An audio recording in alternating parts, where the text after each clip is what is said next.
High friends welcome back to my channel. आज के तुम्हारे साथे एक टूर व्लग निये चले एलाम।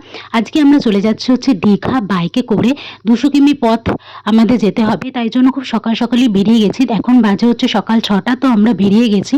তো চলো তোমাদের সাথে আজকে দীঘার ব্লগটা শেয়ার করছি আর তোমরাও আমাদের সাথে দীঘা ঘুরে আসবে। তো দেখো এখানে আমরা কোলাঘাট বিচটা পার করছি। এর আগে একটু রেস্ট নিয়ে নিয়েছিলাম, তাই জন্য আর কোলাঘাটে দাঁড়ালাম না, নইলে কোলাঘাটে দাঁড়াতাম আর তোমাদের সাথে দেখাতাম। তো তারপর হচ্ছে এখান দিয়ে আমরা নন্দকুমার দিয়ে পার হয়ে দীঘার উদ্দেশ্যে রওনা দিয়েছি। তো সামনে দেখছি আকাশটা মেঘলা, এখানে হয়তো বৃষ্টিও হয়েছে আগে, যেহেতু রাস্তাঘাটটা ভেজা দেখতে পাচ্ছি। যত দীঘার দিকে যাচ্ছি দেখছি আবহাওয়াটা একটু মেঘলা হয়ে আসছে, জানি না এরপরে বৃষ্টি পাবো কি পাবো না, তো দেখা যাক। তারপর হঠাৎ করেই বৃষ্টি নামলো, তো আমরা ওই জন্য এখানে একটা চায়ের দোকানে বসে রয়েছি চা খাবো বলে। তো আর ওই যে ওখানে আমার দেখো বড় বসে রয়েছে, ভাবছে যে কখন গিয়ে পৌঁছাবো, বৃষ্টি নেমে গেল। আর ওই দেখো আমাদের গাড়িটাও রয়েছে ওখানে, লাগেজটাও রয়েছে। তো এখন হচ্ছে দেখো চা এখানে এসে গেছে, তো চাটা খেয়ে একটু বৃষ্টিটা কমলে আবার আমরা রওনা দেব। ফাইনালি দেখো 5.5 ঘন্টা পর আমরা দীঘা পৌঁছে গেলাম। সামনেই দেখতে পাচ্ছ দীঘার গেট। তো আমরা ফাইনালি দীঘা পৌঁছে গেছি 200 কিমি পথ অতিক্রম করে। এরপর আমরা চলে যাব হচ্ছে নিউ দীঘাতে। আগে ওল্ড দীঘা পড়বে, তারপর হচ্ছে নিউ দীঘা পড়বে। নিউ দীঘাতেই আমরা আমাদের হোটেল আর কি, যে হোটেলে থাকবো সেটা নিউ দীঘাতেই। তো আমরা নিউ দীঘায় চলে যাব। আর সমুদ্র দেখতে পেয়ে তো আমার মন পুরো খুশি হয়ে গেছে, কারণ সমুদ্র আমার খুব খুব খুব ভালো লাগে, মানে সমুদ্র আমার খুব প্রিয়। আর এখানে দেখো সেই জগন্নাথ দেবের মন্দিরটা এখনও তৈরি হচ্ছে। যখন আগের ফেব্রুয়ারি মাসে এসেছিলাম তখনও দেখছিলাম তৈরি হচ্ছে, আর এখনও তৈরি হচ্ছে। আশা করছি আগের বছর রথের আগে হয়তো কমপ্লিট হয়ে যাবে। তো তারপর ওখানে হোটেলে আমরা চেক ইন করে নিয়েছি, করে তারপর আমরা চলে এসেছি সমুদ্রের কাছে, মানে যেটার জন্য অপেক্ষা করছিলাম কখন সমুদ্রটাকে দেখব। তো সেখানে আমরা চলে এসেছি। আর আমরা যেহেতু উইকেন্ডে এসেছি, তো এখানে এখন লোক সংখ্যা অনেক বেশি আছে। তো দেখো এখন হচ্ছে আমি তৈরি হয়ে নিয়েছি, মানে আমরা তৈরি হয়ে নিয়েছি। এখন বাজে হচ্ছে 7টা মতো। তো দুপুরবেলা হচ্ছে খাওয়া দাওয়া করে এসেছি বাইরে থেকে, তো এসে একটু রেস্ট নিয়ে নিয়েছিলাম, তো আর ওই জন্য ভিডিও করা হয়নি। তো এখন হচ্ছে রেডি হয়ে নিয়েছি, এখন হচ্ছে বেরোবো, যাবো হচ্ছে ওল্ড দীঘায়। তো তোমাদের সাথে সব কিছু শেয়ার করবো, তো চলো দেখতে থাকো। তারপর আমরা বাইক নিয়ে চলে যাচ্ছি ওল্ড দীঘার উদ্দেশ্যে। যেহেতু আমরা নিউ দীঘায় আছি, তো ভাবলাম যে ওল্ড দীঘাটাও ঘুরে আসি। তো তারপর দেখো এখানে সমুদ্র, মানে সমুদ্রের পাড়ে বসে থাকতে যা ভালো লাগে আমার, কি বলবো, এই সমুদ্রের যে গর্জনটা সেটাতে মনে হয় যেন আরও ভালো লাগে। তো আমরা এখানে অনেকক্ষণই কাটিয়েছি সময় সমুদ্রের পাড়ে বসে। আর এখন না দীঘাতে না, যেহেতু এখন বিচের ধারে আর কি দোকানগুলোতে বসতে দিচ্ছে না কাউকে, তো এখন মানে একটু কীরকম আর কি হয়ে গেছে, সমুদ্রটা অন্ধকার, মানে একটু কেমন হয়ে গেছে। মেন মার্কেটটা অন্য জায়গায় রয়েছে, তো সমুদ্রের ধারে আর কি কাউকে এখন বসতে দিচ্ছে না। তবুও আমাদের দীঘা আমাদের বাঙালিদের সবথেকে প্রিয় জায়গা, তো বারবার আমরা দীঘা আসি।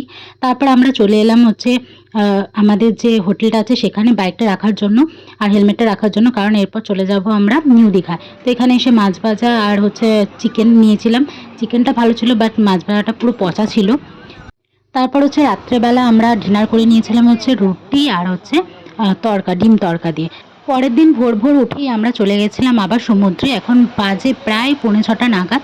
তো ভেবেছিলাম সূর্যোদয় দেখতে পাবো, তার জন্যই গেছিলাম, কিন্তু মেঘলা আকাশ থাকার কারণে সূর্যোদয় আর দেখতে পারিনি। তাই কিছুক্ষণ বসে আবার রুমে ফিরে এসেছিলাম, ব্রেকফাস্ট করেই একবারে রুমে এসেছিলাম। তো কারণ আমাদের প্ল্যান ছিল যে আমরা তারপর 9টার দিকে হচ্ছে তাজপুর যাব, শঙ্করপুর যাব, মন্দারমণি যাব। তো এই প্ল্যানই আমাদের ছিল, তাই জন্য আমরা এসে একটু রেস্ট নিয়ে নিয়েছিলাম, যেহেতু সকালবেলা অনেকটা উঠেছিলাম। তো একটু এসে যাতে একটু ঘুমিয়ে নিই, তারপর রেডি হয়ে যেতে পারি। বৃষ্টি শুরু হয়ে যাওয়ার কারণে তখন আর আমরা বেরোতে পারিনি, মানে ওই 9টার দিকে আমরা একবার স্নান করে লাঞ্চ টাঞ্চ করে 8টার দিকে বেরিয়েছি শঙ্করপুরের উদ্দেশ্যে। প্রথমে যাব হচ্ছে শঙ্করপুর।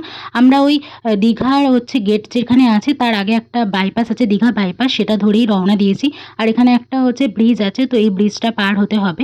তো তারপর আমরা চলে হচ্ছিলাম শঙ্করপুর, বাট শঙ্করপুরে আমি কোনো ভিডিও করতে পারিনি, কারণ আমার বর খুবই তাড়া দিচ্ছিল, কারণ আমরা এমনিতেই দেরি করে বেরিয়েছিলাম, আবার সন্ধ্যের আগেই আমাদের ফিরতে হতো এতগুলো জায়গা কভার করে, তাই জন্য আর আমরা শঙ্করপুরের কোনো ভিডিও করতে পারিনি। তো শঙ্করপুরের পরে এই জায়গাটা ছিল, শঙ্করপুর আর তাজপুরের মাঝখানে, মানে শঙ্করপুরের একদমই একটুখানি গেলেই শঙ্করপুর থেকে এই জায়গাটা ছিল। এই জায়গাটা এতটা সুন্দর যে আমরা দাঁড়িয়ে পড়েছি। আর এখানে অনেক রকম হোটেল আছে, তো তোমরা চাইলে এখানের হোটেলেও থাকতে পারো। এই জায়গাটা একদমই নির্জন নিরিবিলি। দীঘায় যেমন অনেক লোক থাকে, তো এই জায়গাটা তেমন নয়। খুবই মানে শান্ত পরিবেশ। তো এখানকার হোটেলেও তোমরা থাকতে পারো। আর এই জায়গাটা এতটা সুন্দর মানে কি বলবো? দেখেই তো মানে ক্যামেরাতে এত সুন্দর লাগছে। আর সামনে থেকে দেখলে যে কতটা সুন্দর লাগবে আমরা নিজে দেখেই বুঝতে পেরেছি। তো আর এই সমুদ্রের পাশ দিয়ে বাইক নিয়ে যাওয়া এটা একটা মানে অসাধারণ। মানে আমার তো পুরো মন ভরে গেছে। তারপর আমরা চলে এসেছি তাজপুরে। তো তাজপুরটা হচ্ছে অনেকটাই ভেতরে, মেইন যে রোডটা আছে সেটা থেকে অনেকটাই ভেতরে, অনেকটা যাওয়ার পরেই আমরা ফাইনালি তাজপুরে পৌঁছে গেছি। এখানেও কিন্তু অনেক হোটেল আছে। আর এখানে জায়গাটাও খুবই নিরিবিলি। এখানেও তোমরা চাইলে কিন্তু থাকতে পারো। এখানেও অনেক হোটেল আছে। সবাই দেখছি এখানেও থাকছে, অনেকেই আছে।